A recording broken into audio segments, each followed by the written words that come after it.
let's read this question. The question says that a transformer is an electrical device that is used for dash it dash works on dash. सो बच्चों हमको यहाँ पर जो fill in the blank given है उसमें जो भी हमें स्पेस दिया उसमें अप्रोप्रिएट वर्ड्स हमको फिल करना है। आइए इसके लिए हम की कंसेप्ट को डिस्कस कर लेते हैं। बच्चों ये क्वेश्चन जो है वो जुड़ा हुआ है ट्रांसफार्मर से, तो इसके लिए जो की कंसेप्ट है वो भी ट्रांसफार्मर की वर्किंग ही है।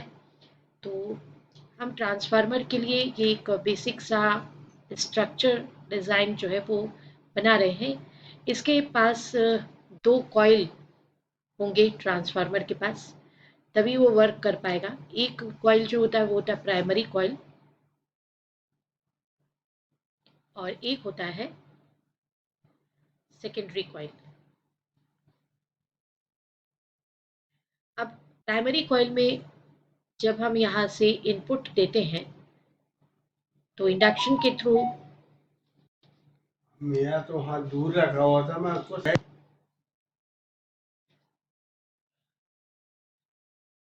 देखिए बच्चों ये क्वेश्चन ट्रांसफार्मर से जुड़ा है। तो a transformer is an electrical device, और इस इलेक्ट्रिकल डिवाइस के पास जो कंपोनेंट्स होते हैं वो कंपोनेंट्स हम आपको बता दें। एक तो इसके पास होता है प्राइमरी कॉइल और एक इसके पास बेसिकली होता है सेकेंडरी कॉइल, और इनके साथ ही हम कोर का यूज़ करते हैं। यहाँ पर जो है हम इनपुट वोल्टेज देते हैं और यहाँ सेकेंडरी कॉइल के पास यहाँ से इंडक्शन के थ्रू जब आता है तो उसको आउटपुट के फॉर्म में हम क्या कर लेते हैं, कलेक्ट कर लेते हैं। इस तरीके से स्टेप अप और स्टेप डाउन ट्रांसफार्मर, दो तरह के ट्रांसफार्मर होते हैं। एक होता है स्टेप अप ट्रांसफार्मर, टाइप्स हैं ये types of transformer, and second होता है स्टेप डाउन ट्रांसफार्मर, जिसमें आप अगर वोल्टेज को मतलब आउटपुट वोल्टेज को अगर इंक्रीज कर दिया आपने इनपुट के कंपैरिजन में तो वो होगा स्टेप अप, और अगर आउटपुट वोल्टेज लेस है इनपुट के कंपैरिजन में तो वो स्टेप डाउन है। तो इस तरीके से ये एक ऐसी डिवाइस है जो कि यूज़ की जाती है एसी वोल्टेज को चेंज ओवर करने के लिए।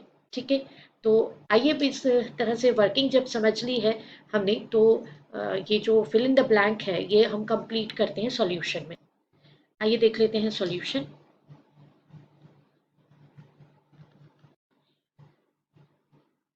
A transformer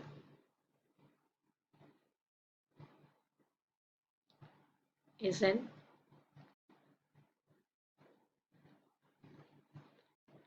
electrical device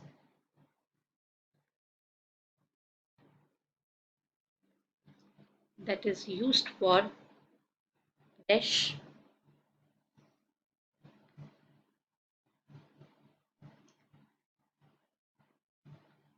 it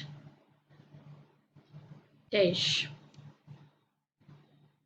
work on dash। और अब फिल कर देते हैं ये जितने भी स्पेस हैं उनको। तो हमने जो डिस्कशन किया है स्टूडेंट्स उसके अकॉर्डिंगली यहाँ फर्स्ट वाला जो ब्लैंक है उसमें आएगा चेंजिंग एसी वोल्टेज।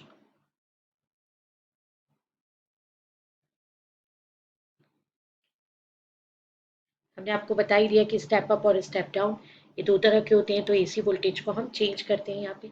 अभी सेकंड वाला जो स्पेस है उसमें क्या आएगा, तो ये एसी के लिए यूज होता है, डीसी के लिए यूज नहीं होता है, तो does not work on DC. ये इसलिए नहीं होता है क्योंकि जो हमने आपको यहाँ वर्किंग बताई थी उसमें हमने आपको बताया था कि ये इंडक्शन के थ्रू इंड्यूस्ड ईएमएफ यहाँ प्रोड्यूस होता है, तभी सेकेंडरी पे सिग्नल आएगा और आउटपुट मिलेगा। अगर हमने डीसी लगा दिया तो इंड्यूस्ड ईएमएफ क्या हो जाएगा, ज़ीरो हो जाएगा। अगर इंड्यूस्ड ईएमएफ ज़ीरो हो जाएगा तो सेकेंडरी में किसी भी तरह का करंट फ्लो नहीं होगा, आउटपुट आपको नहीं मिलेगा। तो I hope you understood it well. Best of luck, thank you.